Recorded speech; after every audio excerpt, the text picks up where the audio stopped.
Sully Martinet, bonjour et merci, merci d'être venu. Merci à vous de m'accueillir. C'est Merci un de grand prendre. plaisir et une grande fierté. Ah, on est content alors. Non, merci de prendre le temps de venir un petit peu échanger avec nous. Je te présente mon frère, je crois que c'est la première fois que tu le vois aussi. Ouais, c'est la première fois. Voilà, mon frère Enchanté. Enchanté. Fabio, le cofondateur de Glitech aussi. C'est un petit peu la face cachée du business, donc aujourd'hui qui est révélée à tout le monde. Grand C'est jour. fort, c'est fort. Grand jour. Je t'explique un petit peu le concept. Aujourd'hui, on a loué ce studio, ce podcast vidéo pour mettre en lumière certains acteurs du football aquitain. On sait que le football en Nouvelle-Aquitaine ne se passe pas du mieux. En tout cas, il y a eu de plus belles heures avec ce qui se passe notamment avec les Girondins, les Chamois niortais, etc. etc.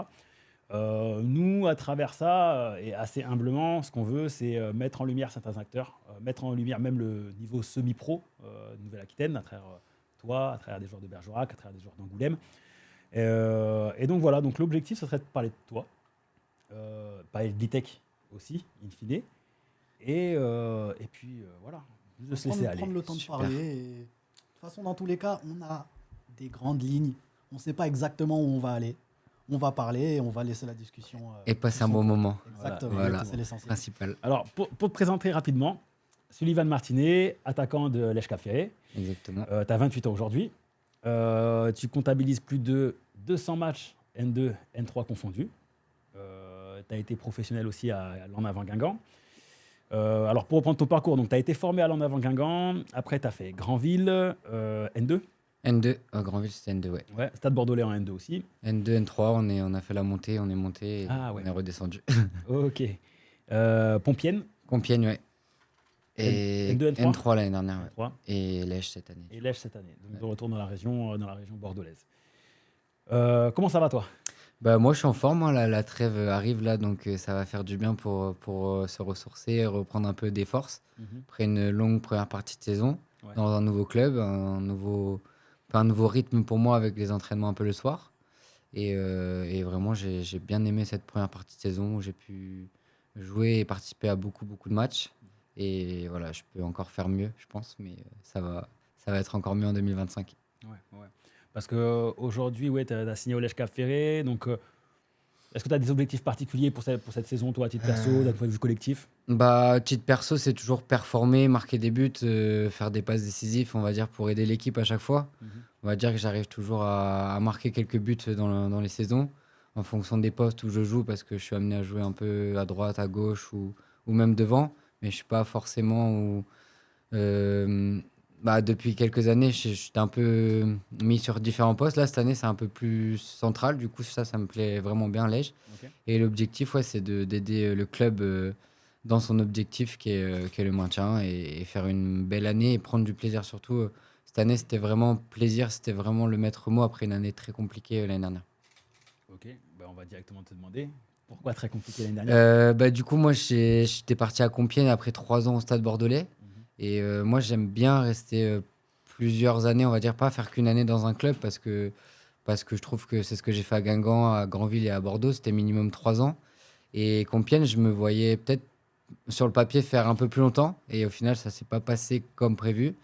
On est descendu du coup en R1 alors qu'on s'entraînait vraiment tous les matins. On avait vraiment un rythme de pro avec des structures un peu plus amateurs, mais par rapport aux autres équipes de la poule. Et au final, la phrase, c'est il n'y a pas de vérité dans le foot. On s'entraînait plus et pas forcément mieux, du coup, parce qu'on est descendu. Et la gestion n'a pas été forcément très bien faite avec des affaires extrasportives. Voilà. Et du coup, ça fait de l'expérience en plus. Mais ouais, du coup, sur le terrain, j'ai pas pris énormément de plaisir, on va dire, tout au long de la saison. Ouais, parce que tu as dit une phrase tout à l'heure, tu disais que cette saison à Lège, c'était un peu nouveau pour toi, avec un nouveau rythme, avec les entraînements le soir. Ouais. C'est la première saison, du coup, où vraiment tu expérimentes ce truc-là de t'entraîner en fin de journée. C'est ça, ouais, parce que du coup, Guingamp, c'était vraiment Ouais. professionnel, et puis le centre de formation avant. Granville, on s'entraînait le matin également, avec les joueurs qui faisaient vraiment que du foot. Et Stade Bordelais, c'est vrai que c'était un peu dans la soirée, mais c'était plus 17h les entraînements, avec beaucoup d'entraînements le matin aussi en salle, avec les joueurs qui faisaient que ça. Il y en avait pas mal aussi, du coup. Et c'est vrai que cette année, c'est un nouveau rythme, avec aussi les gars qui travaillent. Moi, je vois aussi, du coup, être dans un effectif où tout le monde travaille, c'est hyper enrichissant pour moi, parce que du coup, je ne l'avais pas fait, où il y avait des joueurs qui faisaient que ça des fois. Et c'est vrai que moi, ça me plaît cette année, en tout cas, de découvrir ça et, d'apporter un peu ce que je peux. Et puis moi, du coup, à côté, je développe quelques activités. On pourra peut-être en reparler tout à l'heure, On en reparlera. mais du coup, je fais que du foot, mais j'essaye de me diversifier à côté et pas vraiment attendre l'entraînement le soir en faisant rien de la journée, quoi. Voilà. Bah, vu qu'on est focus directement sur le maintenant, Ouais. on peut en parler commencer à en parler dès maintenant. Donc, qu'est-ce que tu développes à côté d'Ino Sully? Et ben moi, je suis musicien, on va dire guitariste, chanteur, et je fais ça depuis que j'ai commencé le foot. On va dire, j'ai commencé le foot à 4 ans, la musique, j'ai commencé à 7 ans.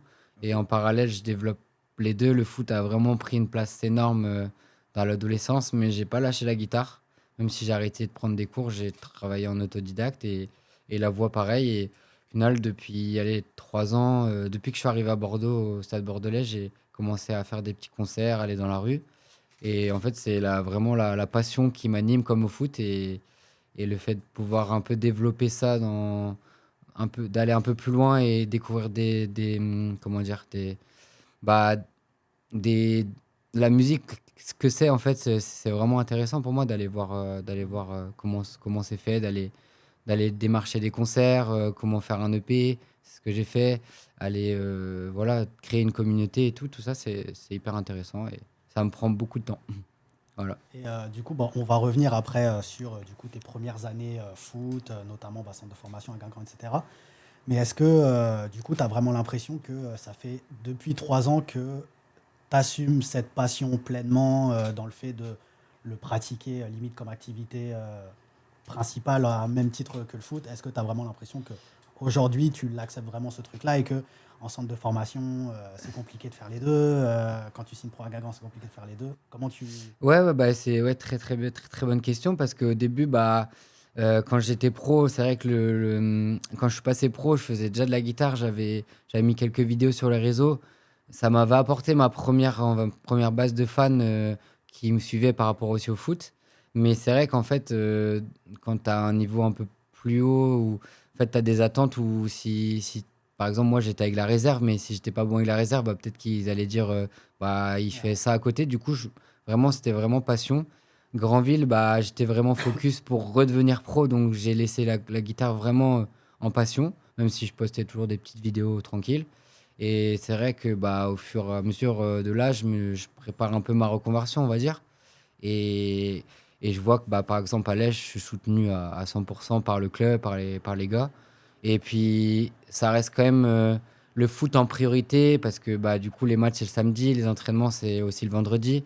Et la musique va jamais remplacer un match. Par exemple, je vais jamais louper un entraînement au match ouais. pour la musique. Je vais plutôt privilégier bah, les soirs où j'ai rien, ou les vacances. Et c'est pour l'instant, ça marche comme ça. Après, on essaiera de développer plus tard, mais le foot reste quand même prioritaire encore un peu et à voir comment ça évolue.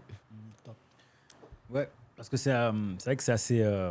Surtout en France, c'est assez intéressant parce qu'en France, généralement, on aime bien mettre les gens dans certaines cases et qu'à partir du moment où tu es footballeur, tu peux pas être musicien, ou à partir du moment où tu es acteur, tu peux pas être chanteur, etc.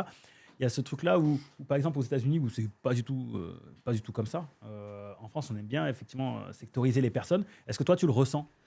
Bah, En fait, je le ressens oui et non parce que moi j'ai pas enfin ma carrière de footballeur est pas non plus Mhm. énorme, elle est très je suis très fier de ce que j'ai fait mais j'ai jamais été une très grande star à tous les niveaux et pareil en musique ça décolle petit à petit donc on va dire que j'ai quand même ce niveau semi-pro en foot qui me permet de pouvoir faire la musique sans être trop jugé, on va dire. Les gens, bah voilà, ils savent maintenant que je le fais. Et il y en a maintenant qui, carrément, comme je suis un peu investi dans le foot, dans la musique, plus sur les réseaux que le foot, ils pensent que je fais que de la musique. Donc en fait, cette image-là, je l'assume et en vrai, je sais pas où elle va me mener, mais pour l'instant, c'est ce que je kiffe. Et c'est vrai que les casses, en France, c'est un peu ce que tu disais. Et je me sens pas trop jugé sur ça. Et puis, si c'est le cas, les gens proches sont bienveillants avec moi et les autres n'ont pas l'occasion de me le dire. Donc, on va dire que je les écoute pas, voilà, s'ils le disent. Ok. Où c'est qu'on peut te retrouver en tant que chanteur, alors du coup sur les réseaux, sur Internet? Et bah, du coup, mon nom d'artiste, c'est Sully, avec un Y, du coup. Mhm. Et c'est Sully Martinet sur Instagram. Donc, comme le compte foot, mais sans le tiret, du coup, tout attaché. Et du coup, voilà. Et on peut t'écouter où?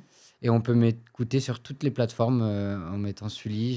J'ai Spotify, Deezer, Apple Music et aussi une chaîne YouTube que je développe aussi. Voilà. Super, parfait, parfait. On revient un petit peu sur le foot, Ouais. si tu veux bien. Petite question, du coup. Est-ce que tu joues avec des produits Glitech aujourd'hui? Tout à fait, depuis le début de saison, depuis que je t'ai rencontré. Parce que pour l'anecdote, mes protèges tibia, on en a beaucoup rigolé, mais je les ai depuis 2016. J'avais des protèges tibia depuis 8 ans. Que du coup, Étienne Didot, le grand Étienne Didot, qui a Ah fait oui. une très très grande Légende, carrière. légende. Ouais, légende de Rennes, de Guingamp. Toulouse, Ah ouais. surtout Toulouse, ouais. En fait, du coup, j'étais avec le groupe pro avec des super joueurs, Jimmy Briand, Mev Wouterding, Christophe Carbrat, Sorbon et j'en passe, Claude Jo Beauvu, voilà, c'est ça. Et du coup, Étienne Didot, l'année où je signe pro, moi, j'étais avec eux du coup au quotidien. Et du coup, très très sympa, il m'a passé pas mal de produits. Dont les protèges tibia, et je les ai gardés depuis, sauf qu'ils étaient un peu abîmés.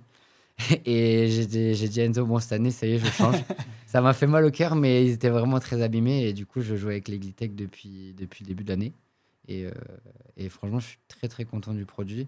J'ai pris les deux en plus, parce qu'il y a les carbones et les autres pour vraiment faire un peu entraînement et tout, voir un peu ce que je préfère. Et vraiment, le produit est très très bien. C'était un peu qui me gênait, je pense, comme tous les joueurs, de sentir les protèges. Des fois, c'était un peu gênant. Et là, c'est vrai que ils sont légers, ils sont fins. Et j'avais jamais joué avec ce genre de protège, et c'est vraiment cool. Et en plus, moi, du coup, j'avais l'habitude de jouer avec mes protèges à l'entraînement, ce qui est rare maintenant. Ouais. Et je me fais beaucoup chambrer sur ça. Mais du coup, parce que en fait, j'avais pas envie d'arriver en match sans avoir la sensation protège, parce que ça me changeait en fait. Et c'était ça, moi, qui était intéressant.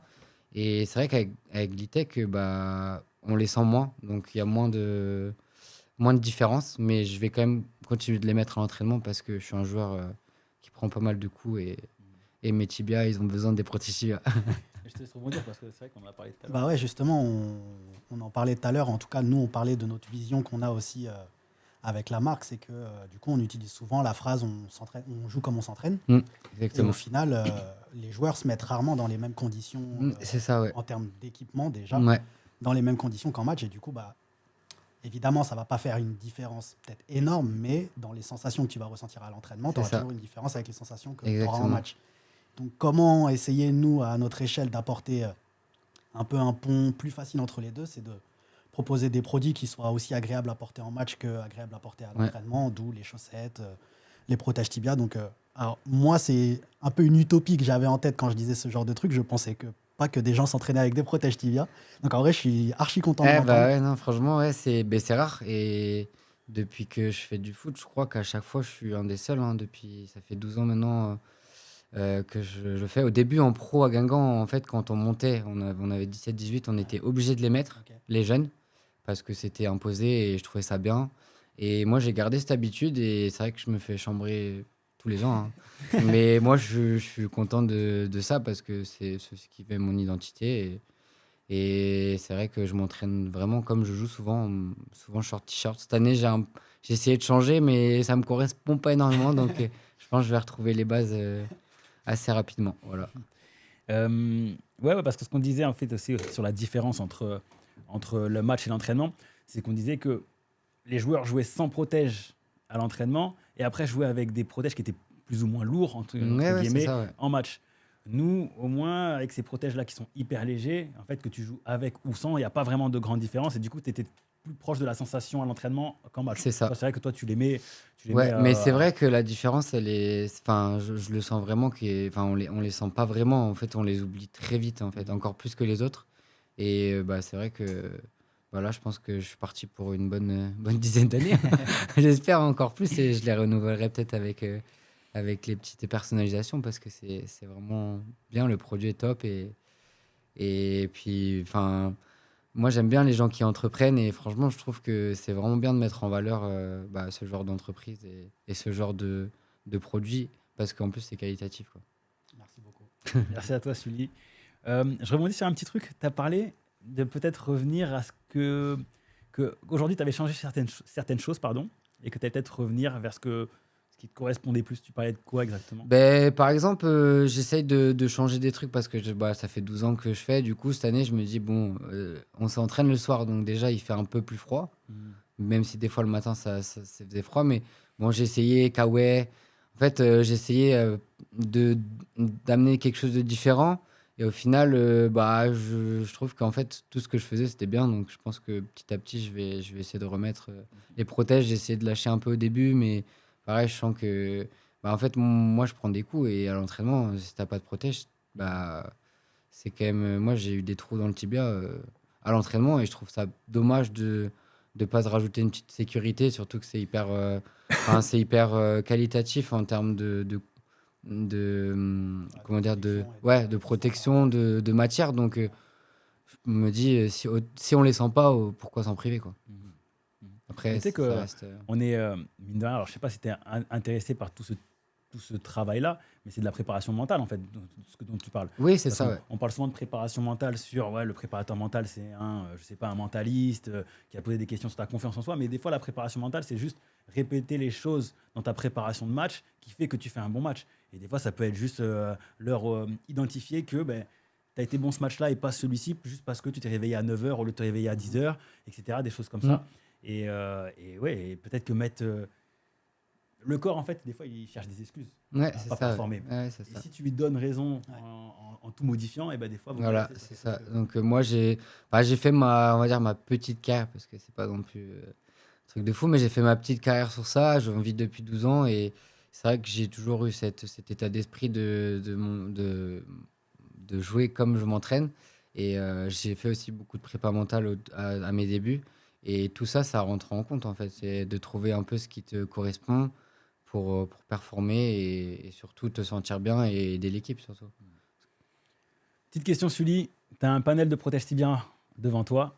Si tu devais en choisir un, ce serait lequel? Parce qu'on a sorti des nouveaux et on aimerait savoir lesquels plaisent le plus. Et bah moi franchement je suis plus sur enfin ça ressemble un peu à celui que j'ai, mais Tu je peux les dirais prendre, vas-y. Tu as la caméra, tu peux montrer ouais, la caméra en même temps celui que tu celle-ci choisis. là. Ouais. Hop. Ben moi le tout simple noir black franchement c'est ce que j'aime, la simplicité. Euh, Tu peux monter un tout petit peu. Hop. Hop, comme ça là. Vas-y, parfait. Ouais, nickel et franchement cette esthétique noire simple, j'adore. Moi c'est quelque chose que j'aime bien Ouais. et en plus ça ressort un peu le côté brillant. Ouais.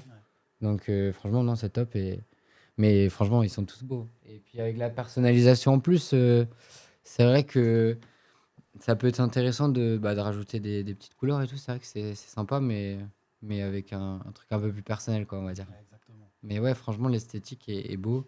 Les trois traits, c'est top. Parfait. Bon, maintenant, on va revenir. On va essayer de découvrir le petit Sully.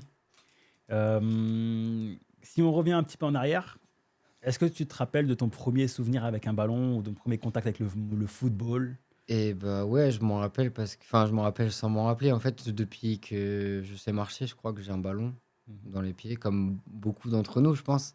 Un ballon en mousse, que ce soit dans la maison. Puis après, très vite, j'ai commencé le foot à 4 ans, donc dans la commune de chez moi, je pense comme tout le monde. Et au final, tu prends plaisir à faire des tournois, être avec les copains. Juste le plaisir, en fait, au début. Et au fur et à mesure, j'ai commencé à être performant, même avec mon petit club. Et le fait de se faire repérer, c'est toujours une fierté. Mhm. Et de passer des étapes d'abord dans le club de la ville, ensuite dans le club de la région, et ensuite aller parce que du coup, j'ai eu la chance d'aller taper aux portes de Clairefontaine en présélection en U15. Ok. J'ai fait des finales nationales où il y avait vraiment beaucoup d'engouement. Et tout ça, c'est vraiment chouette parce que du coup, tu fais étape par étape.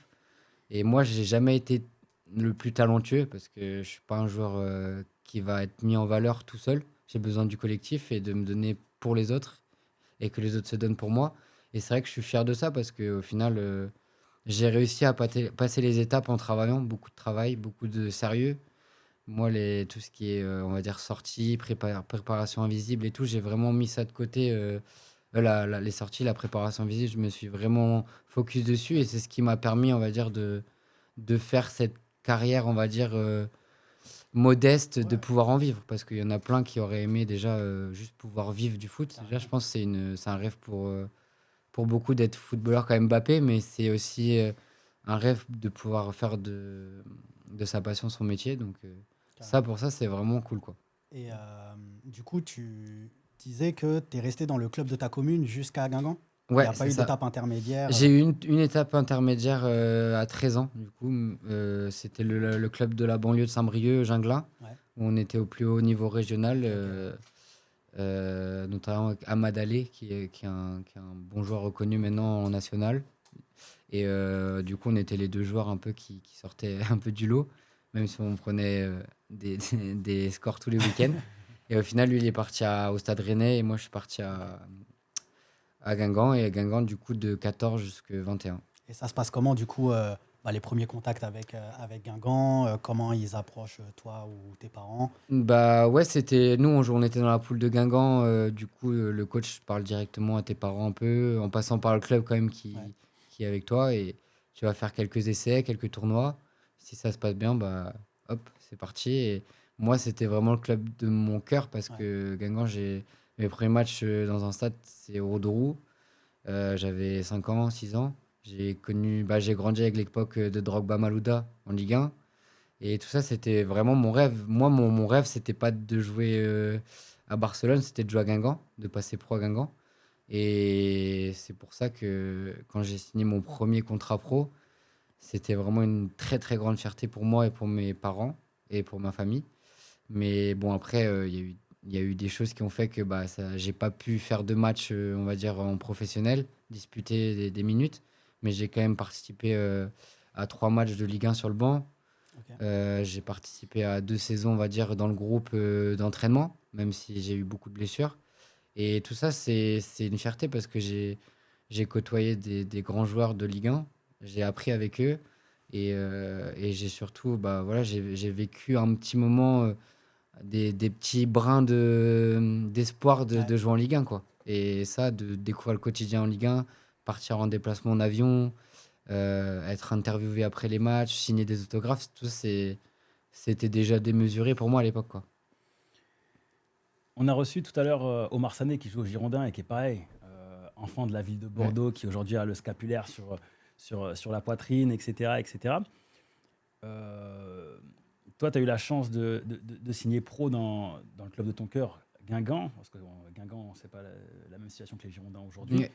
Tu as dit c'est une très grande fierté. J'aimerais que tu développes un peu plus côté des émotions que tu as ressenties quand tu as signé pro. Euh, Qu'est-ce qui s'est passé dans ta famille? Dis-moi, essaie de le faire, de partager un petit peu Ouais, aux ok. gens qui le rêvent. Ben déjà, c'est une fierté en fait parce que il y a un travail derrière qui est énorme de 13 ans jusqu'à 21 ans. C'est en fait, tu signes pas pro du jour au lendemain. Mm. C'est vraiment beaucoup d'entraînement, beaucoup de sacrifices qui sont là et qui sont présents chaque week-end. Mes parents, ils ont fait des déplacements jusque Châteauroux, Tours, Angers, Mm. même jusque Perpignan pour nous voir en finale.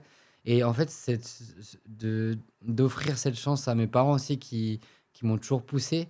Et mon père était un très très fan de l'en avant de Guingamp, mon papy aussi. Mhm. Et en fait, tout ça, ça fait que en fait, tu te dis, bah, ils vont venir au stade et cette fois, je vais peut-être avoir une chance de jouer. Et franchement, c'est dingue de pouvoir représenter ça voilà. Et le fait d'apparaître dans l'équipe sur le journal, dans les compos, C'est c'est mon quelque fils, c'est chose. mon Ouais, fils. c'est mon fils et mes parents, ils ont encadré mes 3 maillots où j'étais sur le banc. Mhm. Et du coup, c'est dingue de pouvoir se dire, bon, bah, en fait, je l'ai fait à mon niveau, parce que ça aurait pu être encore mieux, mais c'était déjà bien. Et en plus, pour clôturer tout ça, j'ai fait le match des légendes Ah oui. pour les 110 ans du club. Pareil, où je pensais pas pouvoir un jour Ouais. faire ça. Et au final, j'ai joué le match avec des vraies légendes pour le coup. Moi, j'étais juste là en mode le petit Guingampais qui a fait toutes les étapes du centre de formation. On avait fait quand même les records historiques du club en 17 et en 19 en finale du championnat de France et en Gambardella. Et tout ça mis bout à bout, en fait, c'est vraiment une fierté. Et Guingamp, moi, je les suis toujours. Et d'avoir pu jouer notamment avec mes potes Ludo Blas et Marcus Coco sur ce match-là. Et aussi avec l'ancienne génération de joueurs que j'allais voir quand j'étais petit. Vraiment, j'étais vraiment petit. Il y avait des joueurs que je voyais. Il y avait Coco Michel, Corridon. Charles-Édouard Corridon, j'ai joué avec lui. Ladislas Dunyama, qui a marqué aussi un peu Guingamp. Lionel Matisse, Diane Limboula. Donc tout ça, tous ces joueurs-là étaient là. Et Kolo Zedzak aussi. c'est Koscielny qui a joué à Guingamp. Ah, Koscielny, ouais. Non, je confonds alors. Et pour la petite anecdote avec Guingamp, du coup, dernière, après on peut passer à autre chose, c'est que quand j'étais petit, du coup, on parle de petit, j'avais gagné un concours Intermarché où j'avais eu l'occasion de m'entraîner, mais j'avais 9 ans, je pense, avec 4 joueurs professionnels. Et il y avait eu un rassemblement. Et ce jour-là, il y avait Eduardo, mais je sais pas si ça vous parle. Il avait marqué le doublé en Coupe de France, en finale de Coupe de France. Mais Eduardo, c'est celui qui avait finaliste, non? Ouais, c'est Oui, ça, c'est ouais. lui, ouais. Ouais. Ou à Lens, Gros joueur. ouais. Et du coup, il était là, il avait dit, faut le recruter vite et tout. Et déjà, rien que ça, c'était des premières émotions sympas, quoi. Voilà. Mais en vrai, la partie Guingamp, je pense, elle est quand même intéressante. Donc, je pense qu'on m'en voudra pas si je continue dessus. Parce que on est passé directement à la signature professionnelle. Et toi, Ouais. tu as insisté sur le fait qu'il y avait Beaucoup tout un de chemin d'ici là. Et tu disais que toi-même, en gros, tu disais que tu n'étais pas un joueur avec les qualités intrinsèques les Ouais, plus c'est évidentes ça. et que tu avais besoin d'un groupe, etc. Quand tu es en centre de formation, je pense qu'il y a beaucoup de joueurs talentueux autour de Ouais, toi c'est et énorme. notamment plus talentueux. Ouais. Ouais. Est-ce que pendant tes années au centre, tu le sens que tu vas signer pro, que tu vas arriver au bout du chemin, ou tu as des moments de doute où tu te dis Je pense que c'était vraiment l'objectif et il était atteignable. Ouais. Donc j'y ai toujours cru. Et le fait d'avoir été en présélection en équipe de France, faire tous les records, j'étais capitaine souvent aussi en jeune. Ouais. J'étais un peu considéré comme, on va dire, on était un petit groupe de joueurs où on était vraiment là depuis longtemps, un noyau dur. Et c'est vrai qu'en fait, le fait d'avoir passé les étapes et commencé à avoir des statistiques, parce que c'est aussi ça qui m'a fait arriver là en étant attaquant, de marquer des buts en CFA à 2 à 17-18 ans, faire des saisons à 10-12 buts à cet âge-là, ouais, tu avais c'était des signaux intéressant. positifs. T'avais des Ouais, signaux c'était positifs. ça, ouais. Et dès les premiers entraînements en pro, je sentais que le staff pro voulait me faire progresser pour que je puisse au moins goûter et tenter ma chance, quoi. Ok. Et c'est pour ça qu'ils m'ont fait signer un an pro, alors que l'année juste avant, j'avais traîné une pubalgie pendant 10 mois et je me suis fait opérer la veille de la signature de mon contrat, non, le lendemain. Donc en fait, ils m'ont fait signer en mode on te récompense de ton travail et on sait que tu es capable d'aller chercher encore. Et après, il s'est passé ce qui s'est passé. Je me suis refait opérer à mon retour de l'épaule. J'ai loupé un an complet Ok. et il y a eu le changement de coach. C'était qui à Et l'époque? c'était Gourvenec qui C'était Knokert, non, qui a joué à Guingamp aussi. Knocker, ça joue à Voilà, Guingamp. je confonds les Très deux. très gros joueur, ouais. Ouais. Et il est parti à Leicester après. Ouais, Ouais. c'est ça. Et du coup, ouais, Comboiré est arrivé à la place de Gourvenec. Et du coup, j'avais pas on va dire, ce passif avec Comboiré. Il arrivait, c'était du coup top 10 Ligue 1 à l'époque, Guingamp. Ouais. Donc en fait, j'étais dans la hiérarchie avec des attaquants comme Briand, Alexandre Mendy maintenant qui est à Caen. Du coup, le fait de louper une année, j'ai perdu beaucoup de capacités avec mes blessures parce que c'était des grosses opérations quand même. Et j'ai jamais réussi à reprouver en 3 mois, à la fin de mon contrat, que je pouvais faire le taf après. Et du coup, par contre, le club a été très reconnaissant l'année d'après en me gardant 6 mois en réserve pour justement me refaire physiquement. Et c'est ce qui m'a permis de signer quand même dans un bon club de N2 à Granville et de vivre des émotions encore meilleures presque sur certains matchs. Justement, on va revenir sur. À moins que tu aies d'autres questions Non. sur Guingamp, mais c'est bien, tu fais la transition pour Granville. Tout à l'heure, tu as dit Granville, j'y suis allé dans un état d'esprit pour re-signer pro derrière. Ouais. Qu'est-ce qui se passe lorsqu'on quitte justement Bon, toi, en plus, il y avait une dimension émotionnelle, mais lorsqu'on quitte le club pro dans lequel on avait signé et qu'on se retrouve dans le circuit amateur, c'est souvent là où ça peut être compliqué. Mm. C'est soit Ouais, c'est ça. on abandonne, soit on repart les dents longues pour essayer de repartir. Toi, tu es dans quel état d'esprit? Bah, moi, j'étais dans un état d'esprit vraiment de reconquête, en fait. Ouais. J'avais été blessé, beaucoup de blessures sur les. En fait, j'ai jamais été blessé jusqu'à 19 ans. Donc, tout le centre de formation, j'étais vraiment à 150%. Les cours, j'ai fait un bac S plus, on va dire, bac plus 2. Donc, j'étais vraiment très assidu sur tout. Et en fait, mon corps, il a explosé. Et le fait de repartir à Granville, c'était un peu un nouveau souffle. Je pense que j'avais besoin de quitter Guingamp pour ça parce que du coup, parce que j'avais besoin de voir autre chose. Et c'est ce qui s'est passé à Granville. En plus, on s'entraînait quand même le matin, tous les jours. Et à mon arrivée en janvier, c'était le 32e de finale contre Bordeaux, justement. Et en fait, c'était un de mes premiers matchs à Granville. Et ça m'a remis tout de suite dans la lumière, Ouais. avec beaucoup d'espoir. Et du coup, le fait qu'il s'est passé ça juste après, ça m'a dit, je me suis dit, vas-y, c'est le moment, tu fais 6 mois. J'avais fait, du coup, je m'étais reblessé encore après, beaucoup de blessures malheureusement, des, pas forcément de manque d'hygiène de vie parce que j'étais carré, mais plus un peu de malchance sur des gros chocs où mon corps peut-être un peu fragile à ce moment-là à force d'accumuler. Et du coup, après l'épisode où on élimine Bordeaux en 32e de finale, je reprends 2 3 mois. Mais je finis quand même la saison dans les meilleurs buteurs de N2 avec 9 matchs. Je crois que je mets 6 ou 7 buts. Ah ouais. Et du coup, là, Granville me refait un contrat. C'est pour ça, en fait, à chaque fois, je reviens un peu de nulle part. Et à force de m'accrocher, les gens me font confiance. Mon état d'esprit dans les clubs, il est toujours, on va dire, irréprochable. Ouais. Et j'attache beaucoup d'importance au club où je suis.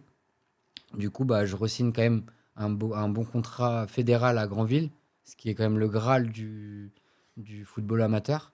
Donc, en fait, c'est quand même très positif. Et l'année d'après, je me dis, voilà, là, c'est maintenant, tu refais une saison sur tes bases et c'est parti, quoi. Et là, du coup, on arrive au Covid. Et là, j'avais un petit peu moins de temps de jeu parce que le coach, il commençait à me faire jouer à gauche, à droite, moins de statistiques, mais toujours quand même des bonnes prestations qui me permettent d'avoir maintenant le statut de joueur de National 2, National 3. Mais du coup, voilà, le Covid arrive, j'ai besoin de changer d'air et je veux jouer avec plus, donc je signe au Stade Bordelais.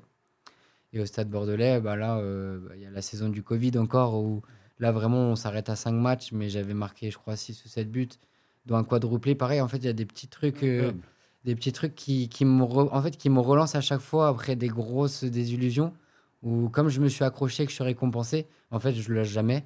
Et comme je lâche jamais, je suis quand même récompensé par des belles émotions, quoi. Et on monte en N2 avec le Stade Bordelais, super, quoi. Ok. Alors, le quadruplé, j'étais pas au courant. On en parlera après. Là, j'ai envie de revenir sur un point, forcément. Tu sais lequel? Cette qualif contre les Girondins. Raconte-nous plus en détail ce match-là. Déjà, tu as signé à Granville quand? C'était en janvier? C'était en fin décembre. C'était le dernier match de Ok. décembre, 20 décembre, je crois. Parce Ok. que j'avais pas de licence, donc j'étais libre de signer où tu voulais, m'engager avec qui je voulais, ouais. Ok. Et du coup, j'arrive pour un match, le dernier match du championnat. Et le jour où j'arrive, il tire Bordeaux. Il venait de se qualifier. Et moi, en fait, Bordeaux, qui était en Ligue 1 à l'époque, Girondins, hein. Bordeaux, Avec- c'était l'équipe Europa League de Malcolm, Sankaré, de Préville, Toulalan. Et du coup, là, moi, ce match, comme tu disais, en fait, j'arrive avec l'état d'esprit où j'étais déjà dans un monde pro. Je porte pas trop d'intérêt parce qu'en plus, le coach, c'était Gourvenec de Bordeaux. Je le connais. Younous Sankaré, en fait, je connaissais un peu le monde par ce que j'avais vécu avant. Et du coup, ça m'a pas impressionné. Mais je portais plus le fait de faire une bonne deuxième partie de saison plutôt que ce match-là, quoi. Et au final, j'ai 5 minutes de temps de jeu à la fin et on perd 1-0. Le coach me fait rentrer en tant que recrue. Voilà, c'est un peu pour me faire plaisir et tout. Et on arrive à égaliser. Donc je marque à la 94e minute. Ce qui amène du coup la prolongation à l'époque. Il y avait les prolongations. Et les prolongations gagnent 2-1. Et du coup, c'est fou parce qu'on élimine une Ligue 1 avec une N2. Et à ce jour, je pense que je crois que j'avais vu que c'était dans le top 10 ou top 15 des exploits parce qu'il y en a quand même de plus en plus avec peut-être avec l'essence de tir au but rapproché maintenant. Mais à l'époque, c'était quand même une belle performance. Et Et l'engouement autour de ça était incroyable. Le lendemain, je fais la une de l'équipe. Donc ça, pareil, c'est un truc que je m'attends.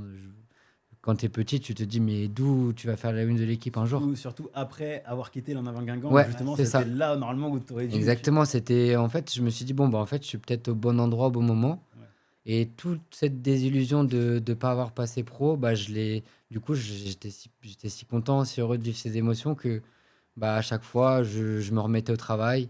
Et à chaque fois, je me dis, bon, bah, il y aura toujours cette petite émotion qui va arriver. Et c'est vrai que 2 ans après, on joue l'Olympique de Marseille avec Granville en 16e de finale. Donc pareil, bon, on a perdu cette fois-ci, mais c'est un stade rempli avec les copains. Moi, j'avais joué 15 minutes, mais c'est toujours cool, tu vois. Et toutes ces expériences, bah, je me dis, dans le monde amateur, au final, il y en a plein qui aimeraient vivre ça, en fait. C'est ça. Même si c'est pour les pros, c'est, on va dire, Ouais, ouais. rien. Pour nous, les amateurs, je pense, au quotidien, c'est des belles émotions à vivre et je souhaite à tout joueur de vivre ça, quoi. Et j'espère le revivre aussi. Qu'est-ce que je voulais dire? Je voulais dire un truc, je me rappelle plus. Bon, je peux enchaîner.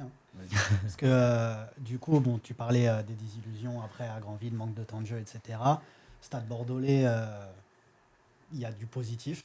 Ouais, Stade Bordelais, je pense que c'est la période la plus complète sur les 3 ans, ouais. Ok. On va dire, ouais. Parce que tu fais une saison complète au Je Stade fais Bordelais 3 saisons complètes. Ok. Enfin, 2 saisons, on va dire, et les 6 matchs du Covid. Mais ça fait Oui, 3 saisons, mais 2 saisons complètes, quoi. Du Vraiment. coup, la première saison, c'est la saison Covid. Ouais. Et après, du coup, les deux J'enchaîne saisons, 2 saisons comment ça se avec bah, la montée en N2 avec une superbe équipe. Les coachs Alex et Torres et Léo Lopez, ça se passe super bien. On finit, je crois, avec 16 ou 17 points d'avance la saison. Donc on était vraiment une très très bonne équipe de N3. Et les émotions vraiment top. Moi, j'avais fait une belle saison au niveau des statistiques. Et franchement, c'était vraiment full plaisir. On arrivait le samedi en se disant, bon, bah, là, on est serein, on est confiant. Et on jouait bien en plus. Donc, il y avait une proposition derrière de football. Et tout ça, c'était vraiment une belle saison, ce qui m'a fait rester au Stade Bordelais pour défendre les couleurs du stade en N2. Et du coup, c'était plus compliqué parce que bah, le niveau est plus haut. Mais on s'est quand même battu avec nos armes. Et au final, on fait, on fait des bons matchs. On n'est pas trop loin à chaque fois. Et malheureusement, bah, il y a le niveau qui nous a un peu rattrapé sur certains détails, quoi. Je vais te poser une petite question, Sully. On a fait un petit peu le résumé de ta carrière, même si on pourrait en parler encore longtemps en vérité. Si tu avais un conseil à donner à toi-même lorsque tu avais 15 ans, qu'est-ce que tu te dirais à toi-même? Et ben, je pense que je dirais de garder le cap que j'avais pris, mais peut-être m'accompagner un peu plus de gens enfin, qui veulent œuvrer pour la performance du jeune Sully, on va dire. Parce qu'à l'époque, en fait, à Guingamp, bah, c'était un très bon club et tout. Mais c'est vrai qu'on était un peu livrés à nous-mêmes. Peut-être que c'est encore le cas, même si je pense que dans les centres de formation, c'est un peu plus sérieux dans le sens nutrition, récupération. Je pense qu'à cette époque-là, en fait, bah, on avait un rythme d'adulte, Mhm. mais on était des ados en pleine croissance. On avait les cours à côté, donc on faisait des 7 heures, 16 heures de cours. Ensuite, on enchaînait avec les entraînements. Moi, à 17 ans, je commençais avec le monde senior, donc en fait, je n'étais pas encore formé. Et tout ça, en fait, bah, peut-être plus de muscu pour me renforcer un peu plus. Mhm. Peut-être mieux manger parce qu'au self, c'est bien, mais on mangeait quand même les goûters, c'était un peu n'importe quoi. Ouais. Bon, quand t'es jeune, c'est cool, mais avec le recul, je pense que ceux qui sont en centre de formation, même ceux qui sont dans des très bons clubs régionaux, mettent tout de son côté dans le sens où, en fait, le corps, c'est le plus important dans le footballeur. En fait, dès que ton corps te lâche, tout le monde, enfin, le coach, ça dépend. Les clubs peuvent quand même te garder, mais c'est pas la même chose. En fait, on est quand même globalement un peu des numéros pour la performance d'une équipe, d'un club.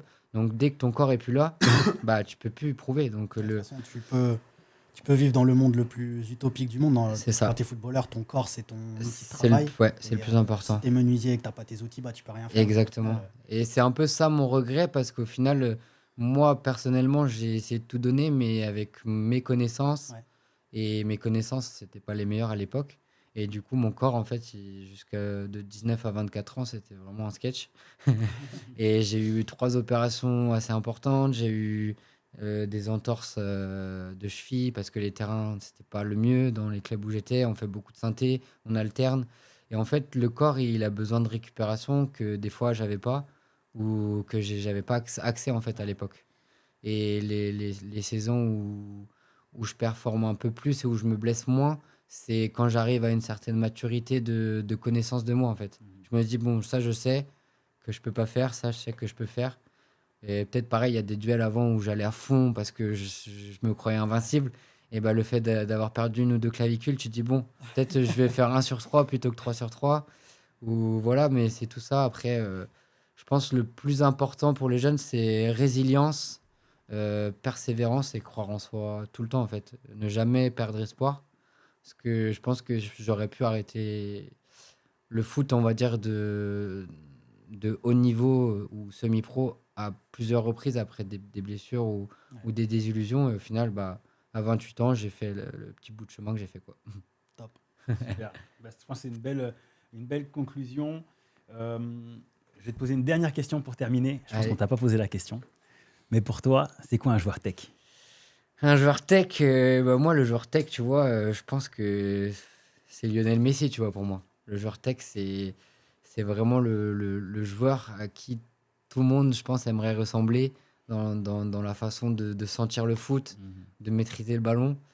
Et bien sûr, il y en a trop peu dans le foot, malheureusement. Mais c'est vrai que voilà, c'est ça un joueur tech, quelqu'un qui peut sentir le foot, qui peut dribbler, qui peut passer, qui peut marquer, qui peut gérer le jeu, qui peut. En fait, un joueur complet, comme il n'y en a plus trop.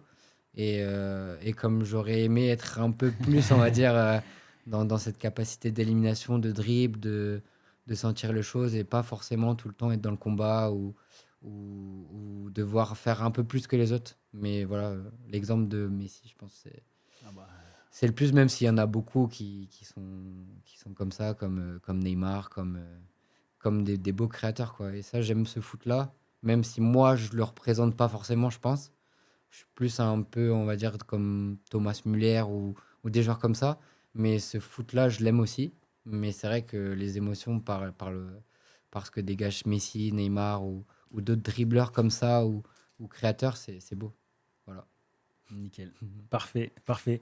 Je te laisse, si tu veux, prendre ta petite guitare. Allez. Si tu veux nous faire un petit. Je sais pas si en termes de. C'est bon, on peut? Ok. Si tu veux nous faire un petit. Alors là, on passe de Sully numéro 9 Ah, celui guitariste. à Sully guitariste. Hop, qu'est-ce que je peux vous faire? Un petit tonight, je sais Ah, moi, c'est ma préf. que Enzo c'est ta préf. Alors, De toute façon, t'es un producteur de musique là. est-ce qu'en termes de distance, c'est bon?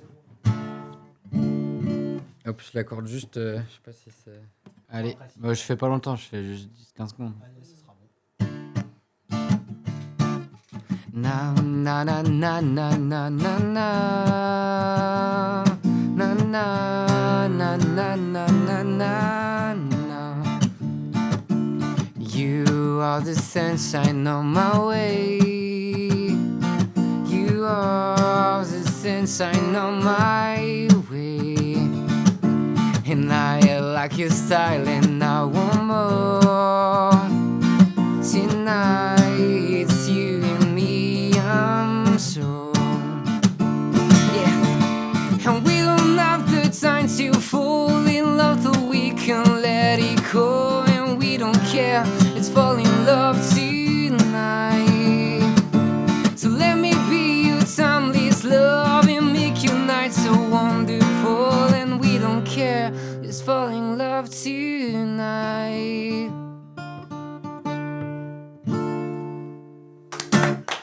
Yes, Ah, franchement, lourd. Top. au top. Le son, il était parfait. Merci à vous.